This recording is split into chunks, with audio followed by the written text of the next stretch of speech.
बिस्मिल्लाहिर्रहमानिर्रहीम। अल्लाहुम्मा सल्ली अला मुहम्मदिन नबिय्यि उम्मिय्यि व अला आलिहि वसल्लिम तस्लीमा। माय यूट्यूब फैमिली, कैसे हैं आप लोग? उम्मीद है कि खुश होंगे, खुश रहें और दूसरों को खुश रखने की कोशिश करें। आज मैंने बनाया है शनवारी कीमा।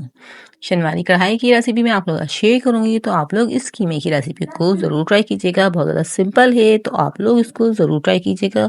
तो हम बगैर वक्त ज़ाय के इस रेसिपी को स्टार्ट करते हैं। बिस्मिल्लाहिर्रहमानिर्रहीम। यहाँ पे मैंने हाफ के जी कीमा लिया हुआ है, अच्छे से धो के छन्नी में निकाल लिया है।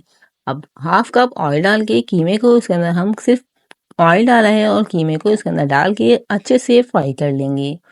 कीमा मैं अच्छे से 5 मिनट तक इसके अंदर फ्राई करूंगी, ताकि कीमे का पानी जो है बिल्कुल ड्राई हो जाए। तो आप लोग भी इस तरीके से 5 मिनट तक कीमे को अच्छे से फ्राई करेंगे। कीमे की बहुत ज़्यादा रेसिपी आप लोगों ने खाई होगी, लेकिन इस तरीके से शनवारी कीमा बना के ज़रूर खाइएगा, बहुत ज़्यादा टेस्टफुल बनेगा।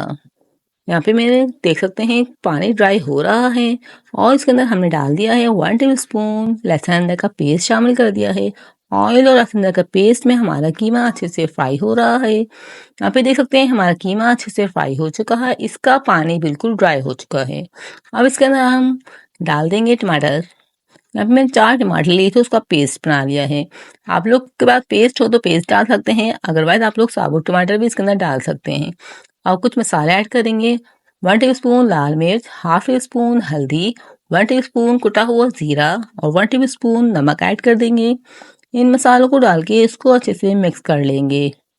अब इस टाइम पे हम इन सब चीज़ों को मिक्स करेंगे और फिर हाफ गिलास पानी डाल के इसको रख देंगे पकाने के लिए, ताकि हमारा कीमा जो है अच्छे से गल जाए। कीमा ऑलरेडी बहुत ज़्यादा जल्दी से बन जाता है और ये कीमा जो है बहुत ज़्यादा जल्दी से बन के रेडी होगा। तो आप लोग इस तरीके से ज़रूर बनाइएगा। और आप लोग अपने चैनल एट होम किचन पे न्यू है तो काइंडली इसको सब्सक्राइब कर लीजिएगा और बेल आइकन को प्रेस कर लीजिएगा, इससे मेरी वीडियो का नोटिफिकेशन आपको मिल जाएगा। यहाँ पे मेरे कीमे की अच्छे से भुनाई हो चुकी है और कीमा अच्छे से गल चुका है। इस टाइम पे हम इसके अंदर डाल देंगे आधी प्याली दही ऐड कर देंगे और फिर इसी तरह दही का पानी भी इसके अंदर खुश्क कर लेंगे और इसको अच्छे से भुनाई कर लेंगे। अब मेरे दही का पानी भी खुश्क हो चुका है और इसकी अच्छी सी भुनाई हो चुकी है। इसके ऊपर हम हरा धनिया, अदरक कटिंग करके डाल देंगे, हरी मिर्ची कटिंग करके डाल देंगे, ऊपर से इसके अंदर लेमन जूस स्विच कर देंगे। यहाँ पे मेरी माशाल्लाह से कढ़ाई कीमा रेडी हो चुका है। मुझे उम्मीद है आप लोग को रेसिपी पसंद आई होगी।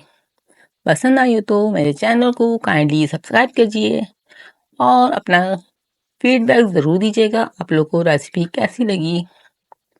आप लोग मेरे चैनल के साथ जुड़े रहिएगा, मैं इसी तरह से रेसिपी आप लोग को लाती रहूँगी, ताकि आप लोग की जो बकरा ईद है गोश्त है बहुत ज़्यादा अच्छे तरीके से आप लोग इसको इंजॉय करके खा सकें। और इस तरह से थोड़ी सी मेहनत से आप लोग बहुत ज़्यादा अच्छी सी चीज़ें बना सकते हैं, रेसिपी बना सकते हैं। इस तरीके से बनाइए, अपने घर वालों को खिलाइए और इंजॉय कीजिए।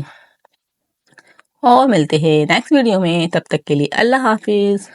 अपना बहुत ज़्यादा ख्याल रखिएगा और दुआओं में याद रखिएगा।